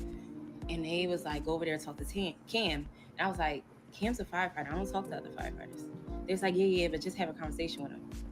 I was like, all right. But me, it's like, if I know I'm here to date and I know this is going to be useless, I'm not going to entertain it. That's just who I am. A lot of y'all say that's rude, that's evil, this and the third. But that's just who I am. I'm that type of real person. So I was like, all right, let me see if he's a cool person. So I'll go over there, introduce myself. He asks, have I seen him before? And my first impression is like, dude, I just met you. Why would I have seen you before? Like, in my head, I'm like, why would you ask me that? Anyway. So I was like, no, I haven't seen you before. So then he goes to ask, have you heard of my name before? And I'm like, why are you asking me these questions? Like, where are these questions coming from? And then I was like, you know what? Actually, I did. I was at an event and it was 2 other firefighters there and they mentioned your name because Cam is an easy name to remember. So I was like, they had mentioned your name. But it was like in my head, why are you asking that? So I was like, all right, so like, where are you stationed? Like, where are you at? And he goes to say, I'm stationed at such and such. You know what it is. Oh, damn. There is some context there. Wow. Granted, for him in a joking manner. But let me tell you something. How we are in Philly when it comes to fire stations, we are very territorial. Like, it's territorial. So he happened to be working in a part of the city where I've been working at throughout my whole career. So when he said that, it's a rival station. Granted, it's not really rival station now because we're all cool, but it's still like a punch in the gut. So when he said such and such, you know what it is, I was done. I was kind of already done with the conversation because our tradition with another, he knows this as a coworker, our tradition is etiquette, station etiquette. So if I'm meeting another firefighter for the first time and they ask where I'm my station, I'm gonna tell them my station. Now, if you meet another firefighter and they have to be at a rival station, is your station, and they be like, yeah, I work at such and such, you know what it is, and like have a playful, that's not, like we not going there, baby. Like I don't play like that. Like I feel as though when people do that, people try to see how far they can go with you, and I was letting him know that is a no-go zone.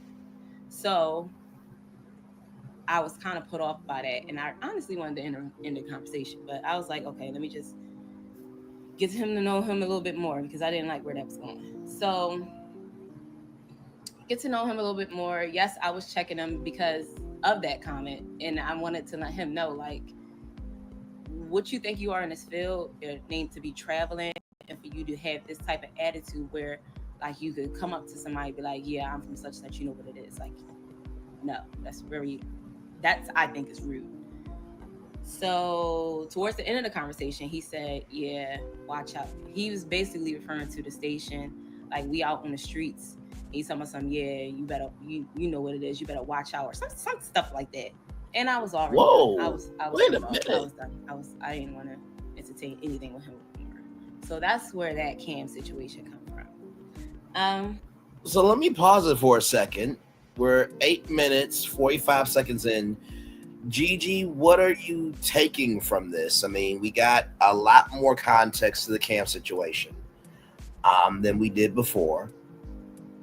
And in addition to that, the resting bitch face and how she came off across rude, this, that, the third, that there was more to the story.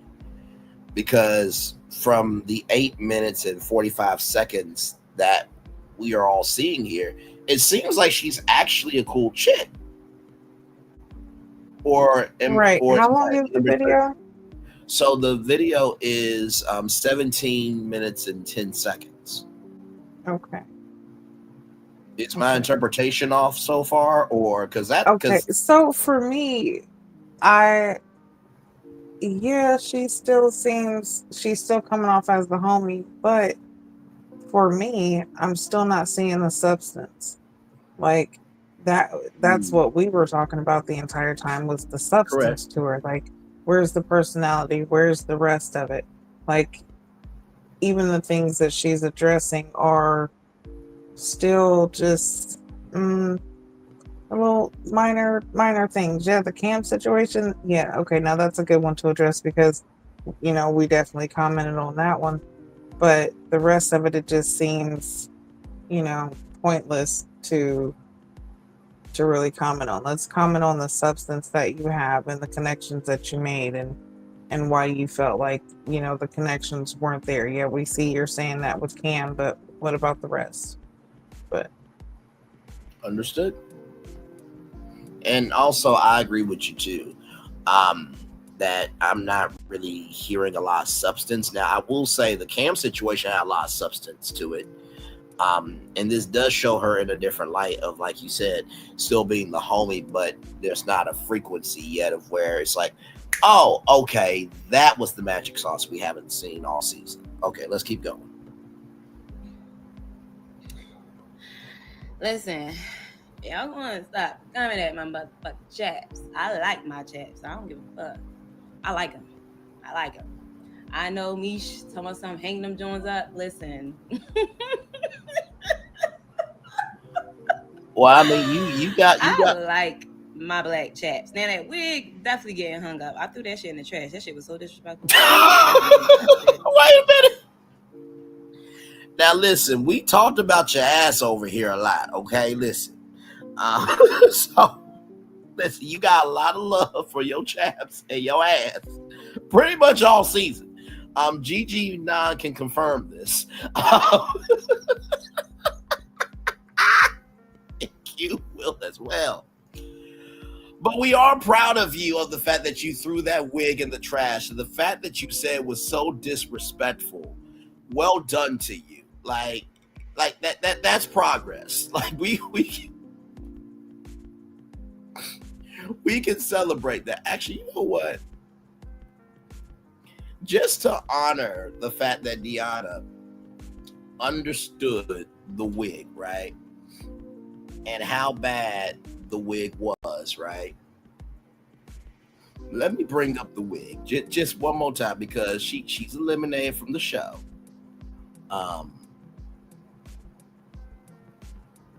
She's eliminated from the show. Give me a moment, y'all.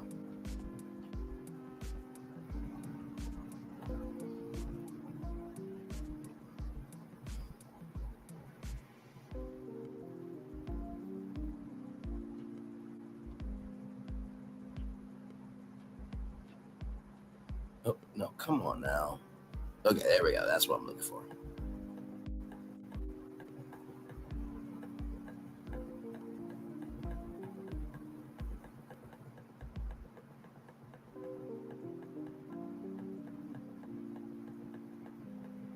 Give me a moment. Y'all know I download a lot of stuff for the show, so give me a moment.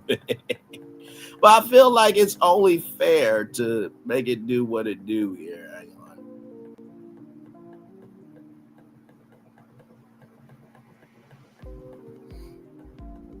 Oh, you know what? I got it. I got it now.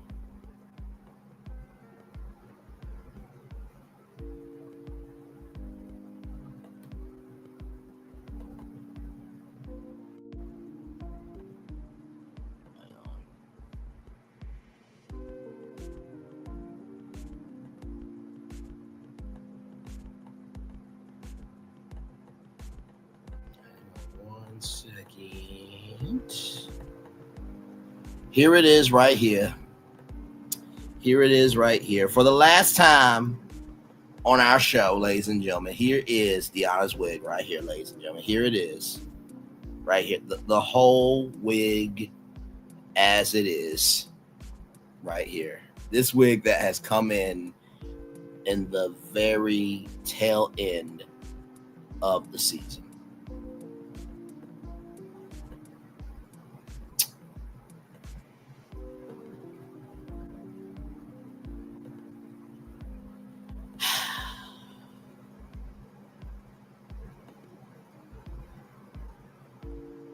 Ciao. All right, y'all, back to the confessions here. Said that wig did me dirty on camera. I definitely did that. I definitely threw that in the trash. And also, when y'all talking about something I'm mad aggressive, I think y'all don't understand the Philadelphia mentality, New York mentality, Baltimore mentality, New Jersey mentality. Like, I think up Northeast, women are blunt. And so yeah, back to what I was saying. Yeah, I'm not hats up. I like them.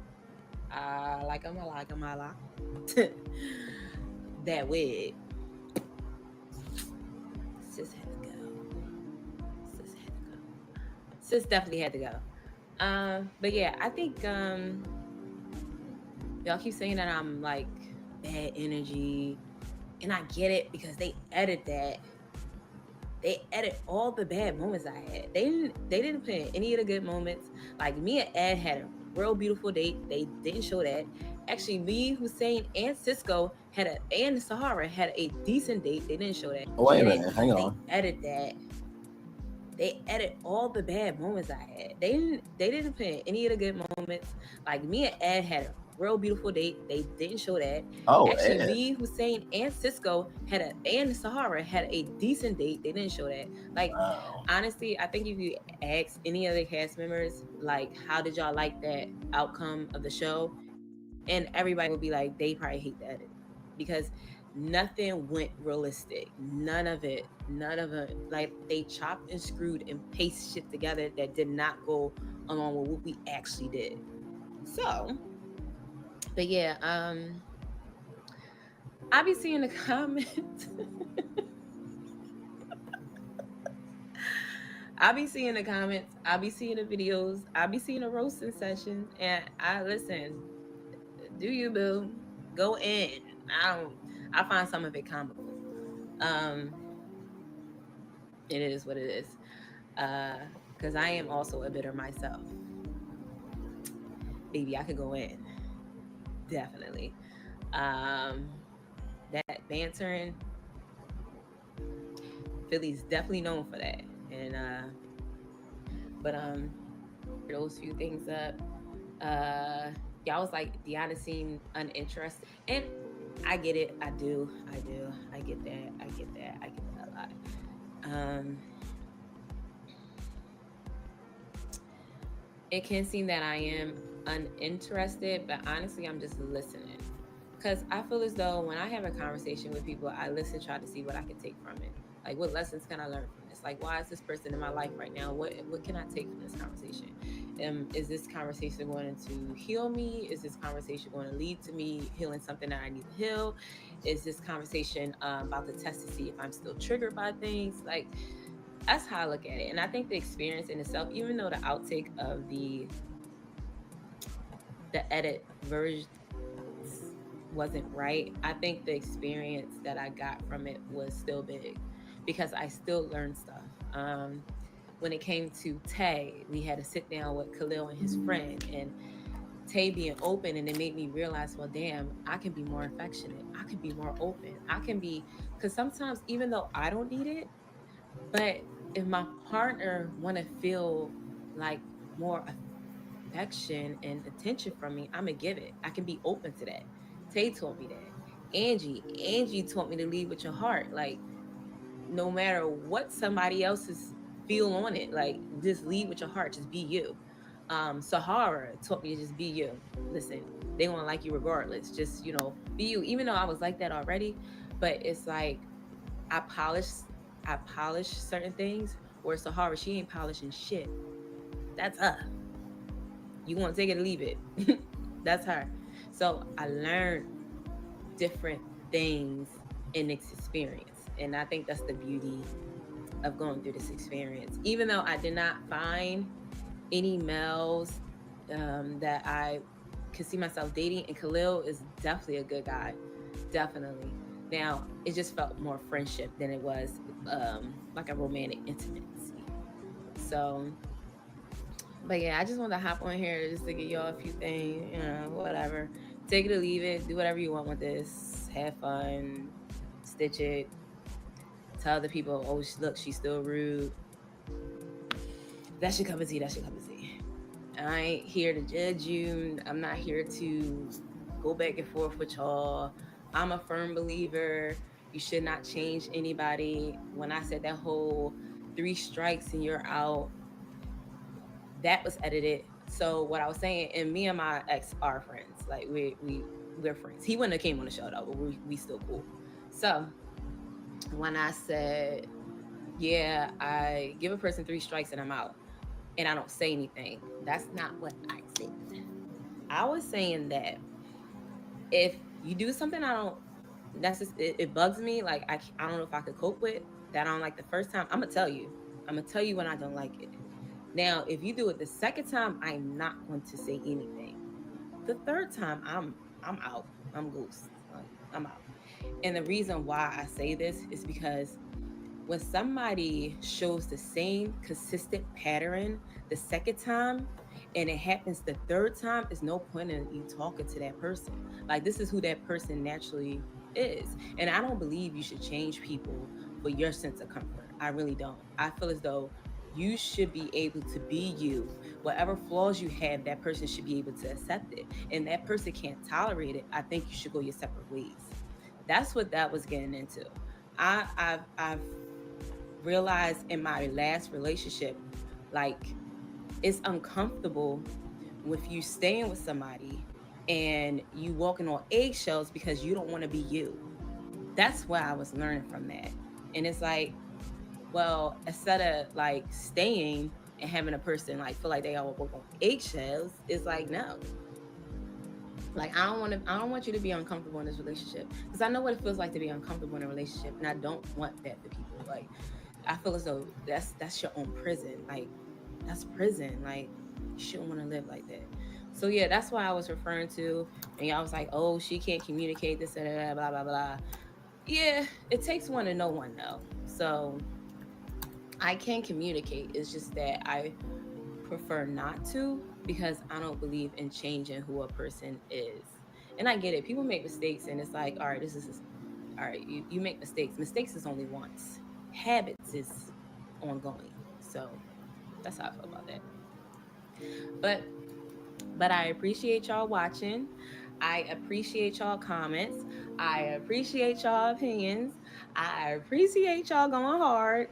I appreciate y'all bidding on my wig. It is what it is. It's in the trash. I believe the same thing. The chaps is staying. I'm sorry. I like them. It is what it is. Everybody got their own style. Everybody got, everybody's different. Nobody's supposed to be the same. If everybody was the same, it would be boring as fuck here. It would be. Everybody's supposed to be on their own journey. If everybody was the same, everybody'd be boring as fuck. Excuse me for cursing, but it is what it is. So, thanks, guys. All right, that is it. So I'm gonna say my piece real quick because I have to get out of here. My bad, but you're good. So yeah, okay, what she said, understandable, especially with the 3 strikes. Like, okay, it does make more sense now. Like, yeah, once you say something to someone and they continue to do something after you actually communicated with them that you have a problem with it, and they just continue to do it, then yeah, okay, silence is sometimes, deadlier than screams. Yes. So if that's the case, that's definitely understandable. And it's also very understandable, the feeling of not changing someone for your own comfortability, because a lot of times that can make or break a relationship too. Because once a person loses themselves because they've tried to make, their partner feel so comfortable, resentment starts to set in. Then you start, the person who you change for becomes complacent in your change for them, that next they feel like you would never, they could do whatever they want because they've got you to the point to where they want you to be, whether it's breaking you down, or even sometimes it's not even just breaking down, it's just kind of taking away your own individuality just for it to be maintained. Correct. For their own security. And when it comes to something like that, that's definitely dangerous, and you got to watch out for things like that. But, sometimes it could be a good thing and sometimes it could be a bad thing. But I definitely understand what she said about that. I'm still going to stick to it just as far as when it comes to substance. I mean, I feel like that's what's lacking. Yeah. But yeah, still, she's a beautiful girl. She'll find love. She'll find her person. Oh, yeah. When the time comes, the person who's meant for her, she will definitely, have that. And I wish her the best on her journey and what she's looking for. No, absolutely. And honestly, too, I think everybody finds love in their own time.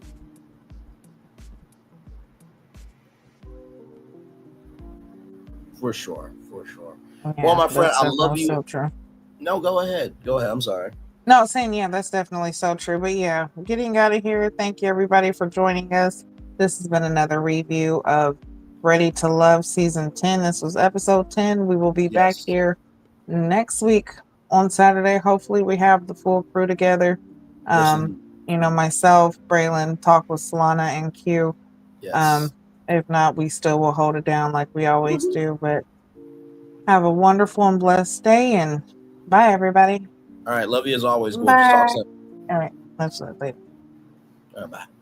All right, y'all. That is it for us here with our Ready to Love after show. What a show, honestly, to tell you the truth. We always have a good time. We're getting close to the end. I think that if I give y'all a daily motivator, is recognize that the experience is only real based on what you give to it. That's the first thing I would say. If you don't get anything out of it, it's what you put into it. The second thing is, when it comes to people like Deona, Reality TV is a mirror, but it's up to you to change your reflection, right? If you don't like what you're seeing, then invest in you. But the biggest thing I would say about Ready to Love is it's called Ready to Love. And sometimes I think people forget that there are different stages, right, of being ready to love. So with that being said, it's time for the best outro on YouTube. Know what you do and do what you know. Never say you weren't more special, because you were always one of us. And trust, you may not be where you want to be, but at the end of it, you'll be where you need to be. Do what you've been chosen to do. Why it's one thing to call yourself, it's nothing to be chosen. One love, much love, all of. We have spent time with you. You have spent time with us. And hopefully by spending time together, our lives will be great together. And always remember, radio, television, YouTube, living your best life, or child, you just recognizing that, hey, listen, after the confessions, you gotta live your life still. Make sure the replay is not just right if you watch it, not just right if you listen to it, but if you want to experience it again. We love you, we value, we embrace you all. Always remember, when receive love, you gotta give it. When receive love, you gotta give it. When receive love, you gotta give it. Whatever obstacles you've overcome, whatever successes you have achieved upon this particular day, we are extremely proud of you.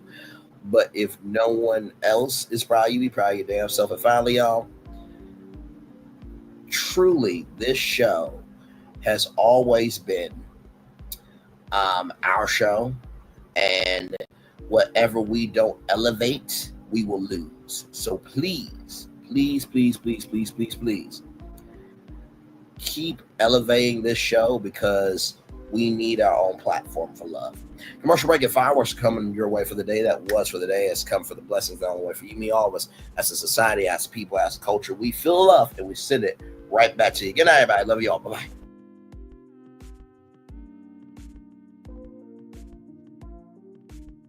I thought I should tell you, they've been talking about you. Yeah, they've been talking about you. They've been talking about the fact that they've done everything they could to stop you, and everything they could to block you, but you still win. They've been talking about the fact that they have undermined your success, and they have tried to sabotage your seasons, but you keep winning.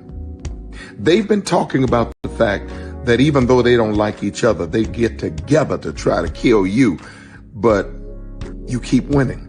They've been talking about the fact that you were voted least likely to succeed, but like cream, you keep rising to the top. They've been talking about how they tried to burn your world down, but like the phoenix, you rose from the ashes. They've been talking about you. And you know what they say? Oh, she's just lucky. He's just lucky. But no, you ain't lucky. You're anointed. You got something on you. You got favor on you. You got power on you. You were born to win. Now, they can call it luck, but it's grace. They can call it luck, but it's favor. But whatever they call it, it doesn't matter, because you know what God calls you? Do you know what God calls you? A winner. I thought I should tell you, they've been talking about you. Yeah, they've been talking about you. They've been talking about the fact that they've done everything they could to stop you, and everything they could to block you, but you still win. They've been talking about the fact that they have undermined your success, and they have tried to sabotage your seasons, but you keep winning. They've been talking about the fact that even though they don't like each other, they get together to try to kill you, but you keep winning. They've been talking about the fact that you were voted least likely to succeed, but like cream, you keep rising to the top. They've been talking about how they tried to burn your world down, but like the phoenix, you rose from the ashes. They've been talking about you. And you know what they say? Oh, she's just lucky. He's just lucky. But no, you ain't lucky. You're anointed. You got something on you. You got favor on you. You got power on you. You were born to win. Now, they can call it luck, but it's grace. They can call it luck, but it's favor. But whatever they call it, it doesn't matter, because you know what God calls you? Do you know what God calls you? A winner. I thought I should tell you they've been talking about you. Yeah, they've been talking about you. They've been talking about the fact that they've done everything they could to stop you and everything they could to block you, but you still win. They've been talking about the fact that they have undermined your success and they have tried to sabotage your seasons, but you keep winning. They've been talking about the fact that even though they don't like each other, they get together to try to kill you, but you keep winning. They've been talking about the fact that you were voted least likely to succeed, but like cream, you keep rising to the top. They've been talking about how they tried to burn your world down, but like the phoenix, you rose from the ashes. They've been talking about you. And you know what they say? Oh, she's just lucky. He's just lucky. But no, you ain't lucky. You're anointed. You got something on you. You got favor on you. You got power on you. You were born to win. Now they can call it luck, but it's grace. They can call it luck, but it's favor. But whatever they call it, it doesn't matter, because you know what God calls you? Do you know what God calls you? A winner. Good evening. My name is Mark Woodbury. I'm the chairman and CEO of Universal Destinations and Experiences. Well, we're finally here. Tomorrow we begin a new chapter at Universal Orlando Resort as we open Epic Universe. We built this place for you. I want to thank you, our fans, for your love of our stories, characters, and immersive experiences that inspired this incredible place. Epic Universe represents over 8 years of meticulous planning, immense creativity, and innovation, combined with unmatched craftsmanship and operational excellence on the part of thousands of people who have brought to life the stories and characters that live beyond each of Epic's portals. But it represents so much more. Your love of Universal and the deep connections we've shared together here in Orlando over the past 30 years inspired us to dream bigger and to push the boundaries to create something extraordinary for you and for generations of fans and families to come. And tomorrow, as we open Epic Universe, I can't wait for you to experience this place for yourself. Now it's your turn to step inside, to lose yourself, and to share this place with the ones you love most. As we open this park, we hope your world becomes a little more epic. Tomorrow, Epic Universe becomes yours.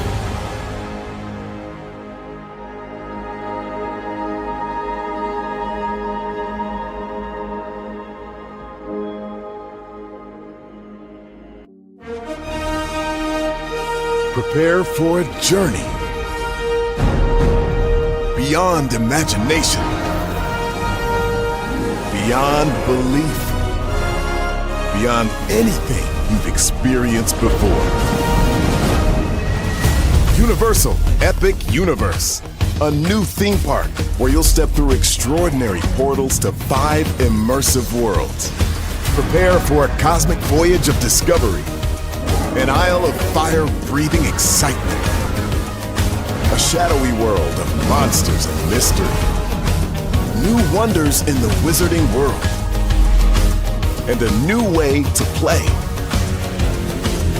Plus the splendor of a magnificent resort hotel overlooking the park. It's all new excitement at Universal Orlando Resort.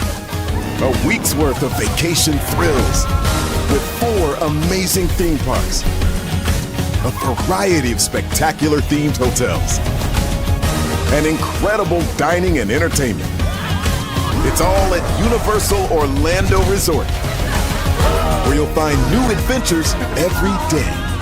Explore the astonishing worlds of Universal Epic Universe at Universal Orlando Resort.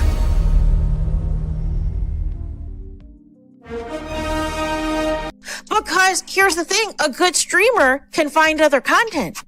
Because Child, Braylon been over there doing his thing, minding his GD business, staying out of trouble, trying to get the folks some positive stuff to talk about. Besides lying all the damn time.